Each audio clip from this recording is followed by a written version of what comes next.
Welcome to Graham Kerr's Kitchen. It's really two programs in one. This is a series that appeals to your creative side. Food that is sumptuous stuff. How could that be? This is a program about people who want to eat healthy and reduce calories. Actually, it's about food with an aromatic quality that fills the nose. Oh, sure. But it's also about keeping my arteries clean by reducing fat. But it doesn't mean a thing if the food isn't rich and colorful. Maximize the flavor. Okay, but I must have healthy food that I can cook in minutes. I must minimize the risk. So welcome to Graham Kerr's Kitchen, where we get our heads together just for you.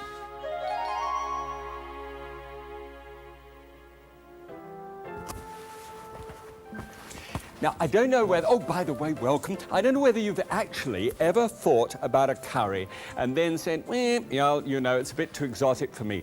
Well, this is something else. This is a curry. This is the basic method for a curry. Show you how to cook rice with it and everything else. And please hang in there with me because there are some fabulous ideas in this program, okay?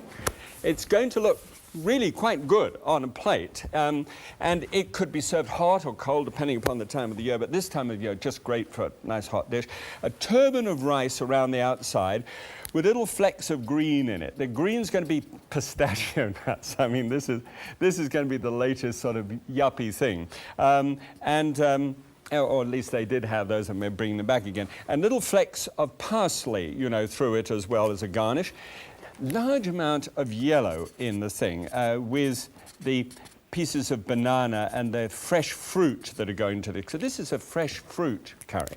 And then papaya is going to be thrown into that and apricots as well.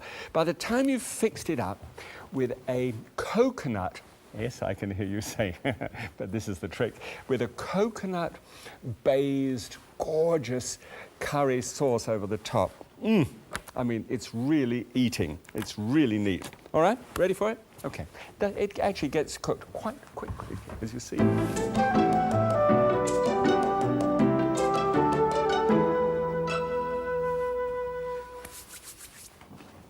Very first thing that I want to do is the rice, and to get the rice done quickly and easily. Look, I tell you what, I have used a long grain rice for years, but the whole concept of a curry is not the way it is with Chinese food. Now, Chinese food, their whole point is to get chopsticks and get a lump of rice up on a chopstick like this and eat it.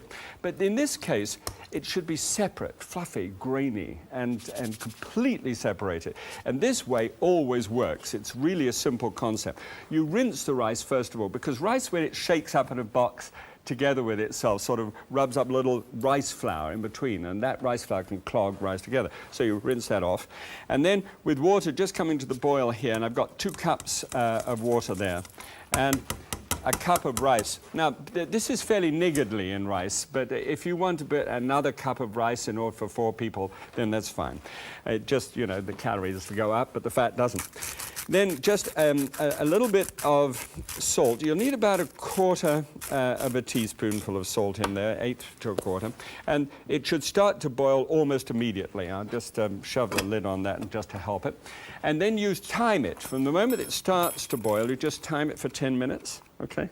And in 10 minutes' time, you're doing well. All right, so that's going well. Now, next thing is this shallot business. Oh, I'll tell you what.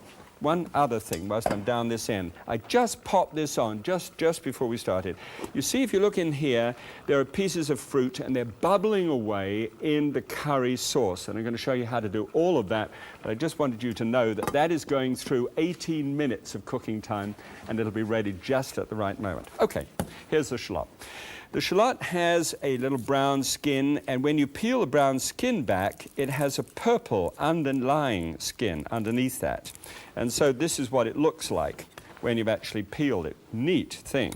By the way, when it starts to boil, you can take the lid off that, so that's doing fine. Now here, I just want to cut the shallot into fine pieces. The thing about shallot is if you are short, you'll really know that you're chopping something. If you're right down on top of it, it is really teary stuff. This is the stuff they give to Tom Cruise when you get close-ups on him. This is when people need to tear up a little, you'll really notice it. Now, if it really affects you badly, stick it in the deep freeze for just 10 minutes before you start to chop it. And that just fixes the oils enough to be able to stay out of your eyes. 1/2 teaspoonful. When you see the fat content of this, I mean, this is like a joke. Just 1/2 teaspoonful. I put just that 1/2 teaspoon in so that to take some of these oils, you see how it's frying there down the bottom there? To take the oils of the shallot and break those open. It's just not right unless you put it all in. Now, I've got another 3 shallots here, about 1/4 pound of shallots. And the reason why shallots are not onions, because it's got a more refined flavor, and we're looking for refinement here because of the fruit. It's not like with beef, you know, it could be stronger. You need to have this lighter. So, just turn that around. One of the things when you're going to do a curry such as this ginger, it's just fabulous. And I don't know whether you've been popping in to get a root of ginger. This is what a root of ginger looks like. But I get this, and then use the fine holes on an ordinary grater. There are some fancy graters, and there's a good reason for that. If you're going to cook it or cut it or grate it a little bit ahead of time, you can get a rather nasty tainting from some kinds of metals, and so they have china ones, and it's a nice thought, but it's not absolutely necessary. I want a tablespoonful of that, and this is about a tablespoonful here. I measure that and just make sure of it. There you go. Yes, that seems to be about a tablespoonful. And pop that down on top with the shallots. And then breathe in. If you've got any sinus problems, this will do away with them. Almost. It gets even better than this. So just pull that back slightly from the heat like this and just start it. Now, I keep the grated ginger root by taking a little fine slice off the top like that, making sure that it's nice and flat and not sort of serrated. And then keep that in a brown paper bag and put that in the fridge. You wrap it up like this, it really stays instead of get shriveled up. You probably know what they're like when they get shriveled. Looks like me in a bath. Okay, so that's doing well. Now, on top of that, now the ingredients for the curry. We have here, I'll go from this end, poppy seed. And now, please understand me when I say this. Hi. If you want to go ahead with curry powder, go ahead. All right. I don't want you to hold back on that. But this is the ingredients I put together because I wanted to make my own curry powder. And if you want that kind of thing in your life and want, you know, then go for it. Okay. Poppy seed, cloves, cayenne pepper. That's a cayenne chili. Mace, ginger, ground, bay leaf, cardamom seeds, coriander, white pepper for more heat, fenugreek for a wonderful flavor, and turmeric for the color. Okay? So I put all of those into this coffee mill here, and just, as I've said it to you before, I know, but you make terrific coffee next time after you use this, and just whiz it round, whiz it together. And when you actually listen to it going round, and when it starts going tinkle, tinkle, tinkle, like this, then all the pieces have been beaten up. It's a wonderful machine. And then if you see any little pieces of grit still there, you could put it into a pestle and mortar. You see what I mean?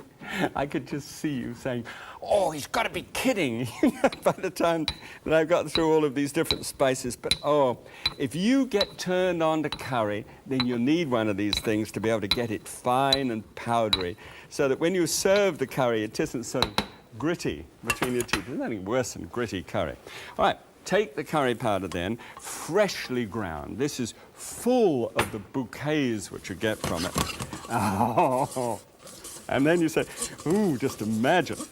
Now, what I'd like to ask you to do is imagine with me 5 minutes of that cooking together and warming together. After 5 minutes, then you put the apricots into the top. Now, these are dried apricots. They haven't been soaked at all. They're just straight dried apricots. Half a cup of that, and 6 tablespoons full of raisins. If you like those kind of things, already you're with me, right? So stir that together over that basic curry warmth that has been created, and the spices haven't been given a chance to be able to break out of themselves. And then, in this case, now you can add water if you like, or you can add a vegetable stock if you want to. But for me, I'm adding 2 full cupfuls of de-alcoholized wine. Now, this happens to be based on a Gewürztraminer grape, which is a wonderful grape. It's a very smooth, warm, kind of sweet grape, and it makes a wonderful combination. So I tell you what, you know, you could use grape juice instead. That would go fine. All right. I'm not much into this alternative business, but these things could be done because I don't want you to miss out on it. So you then start cooking that up, and that's the stage at which you're going to add some rice a little later on. Let me say, not rice, but the fruit. Okay. I think I'm cheating a little bit. That was actually 1.5 minutes short, but just in case you're keeping time. Now, take the water and pour the water and say, oh, he's putting it all down the sink. Not actually, I've got a colander in the sink there. And then just get a little, I keep on forgetting, I've got one of those fancy things that measures it all for you and tells you when to do it. Put a little water in the bottom, about 1 inch of water. Take the rice, pot it on the top, and put the lid then on the top of that. I see how dead easy that is. 10 minutes at the boil, and now about 5 minutes at the steam, and it'll be ready, okay? So whilst it's steaming off there, let's go to the supermarket, have a look and see what incredible antics we could get up to there. Over to you. All right, thank you, Graham. Now, when you're in the produce department and round about where the best fruit is, make these kind of decisions in the back of your mind about this one, the things you like. Try and put together something with sweetness and a little acidity as well. How's that? This is an example. Get a pineapple. Now, this is a lovely pineapple. See how golden that is? If you squeeze it just gently, don't let the produce manager see you do this, squeeze it gently there, and just take out one of these aerobic exercise. Oh, well, you know, it is a beautiful one, actually. And you should be able to pluck out quite easily one of the top knots here in order to be able to check its ripeness. Okay, give it a smell too. It should smell very fruity. Now, put that together with a nice-looking mango. Nice, good color there. Nice, gentle touch and press. Here's a nice, almost blemish-free. You always get some blemishes with a papaya, but this is a beautiful-looking one. So that one, I think, would go very nicely together. Perhaps also, since I'm right here, a Granny Smith apple. These are crisp and seem to do much better.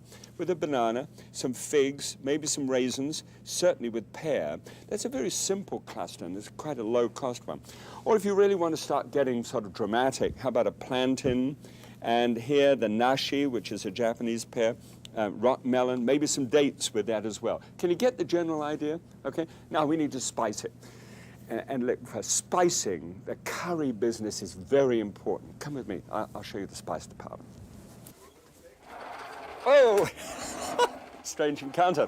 Tell you what, when you get here with the herb and spice can, what do? It blows your mind. There's so many varieties. There's a curry powder here. There's another curry powder there. There was another one that I saw back here. Is it in plastic? Is it in glass? Is it in metal? I mean, what do you do? Obviously, if you're going to try experimenting with curry for the first time, the smallest, most inexpensive might be an idea, but you're not really giving it a chance. If you really want to give it a chance, then do this. Go for the whole items. It's amazing how many of these are under C. Cinnamon, cloves, coriander, here we are, cardamom seeds. I'll give them the list, you know, the cook's doing this at the moment, so that's all right. I'm just the shopper. Think whole spice. Keep them in a cool, dry place, and then mill them at the last moment when you want them. The release of the energy of that food is so wonderful. You know, please give it a go, would you? Just launch out there, all right? Good. Okay, back to Graham now, and he'll show you exactly how this comes together. Over to you, cook. That's me, I'm the cook. Great, okay. And back to the rice, which is now beginning to plump up. It's had about 3.5 minutes go.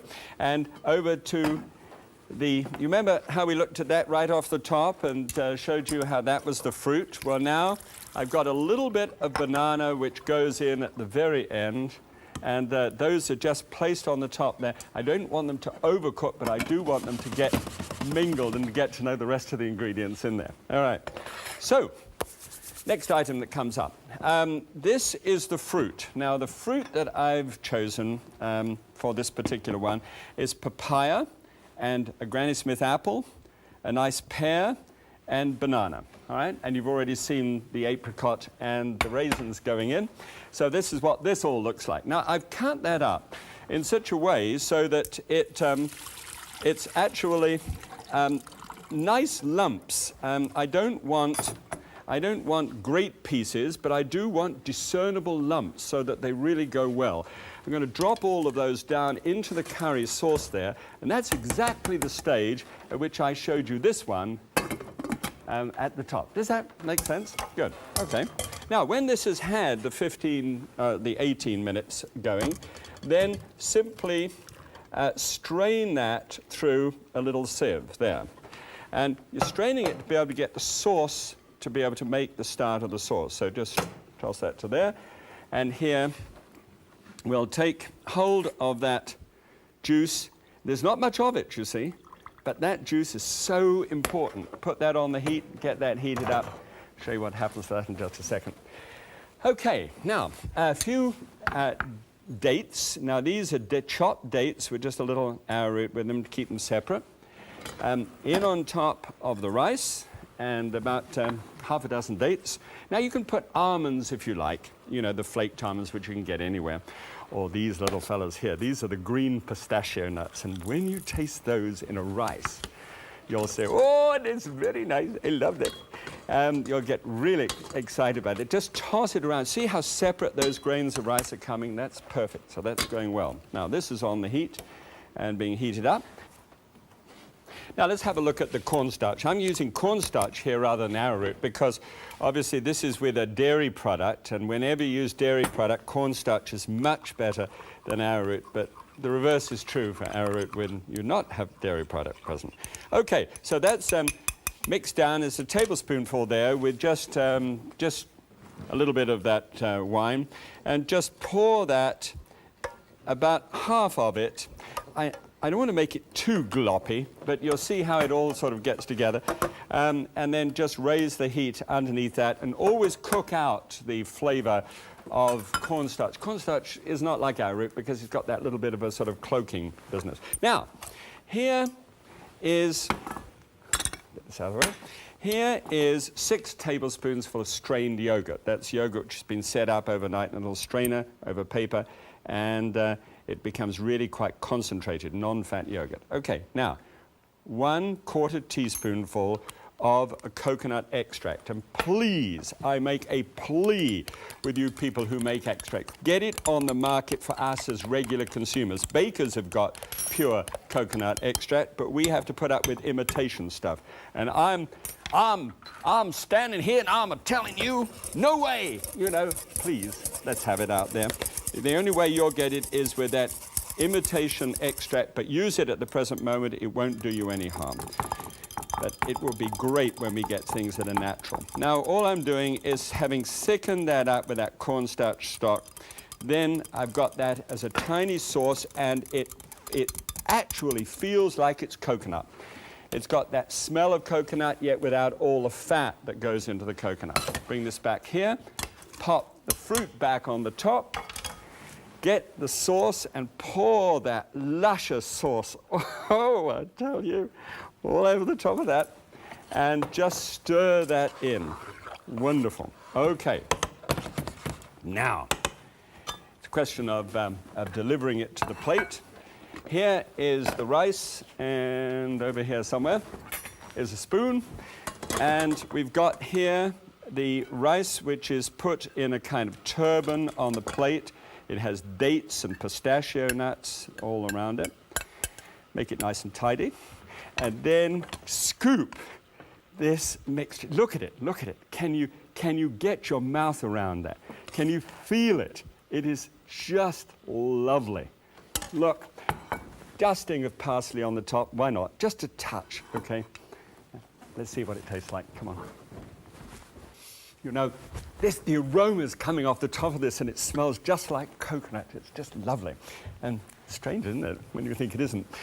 This, however, this is the classic. This one is a thick, glutinous, marvelous Thai curry coconut stock over fruit. And more or less the same as the dish that I did, but boy, look at some of the difference. You don't really pick up the real difference here in terms of calories, but where you really get it is this. 22 grams of fat, that's enough for a third of the day, down to 3 grams of fat with Minimax.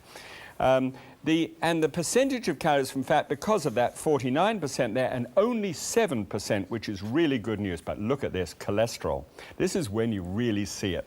Only one, actually it's 0.69 of 1 gram is what's in there. And 40 milligrams of sodium, because we're really looking for the taste of this is coming from the sugar, from the fruit, rather than having to, load anything up with sodium. Woo! Spoon and fork stuff this, and by the way, if you don't want it hot, you can have it ice cold over salad greens. Okay. Oh, that's so good. A nice tang. And the curry quantities are in my book, so you can find those, but do experiment yourself. The ideal springboarding job, okay?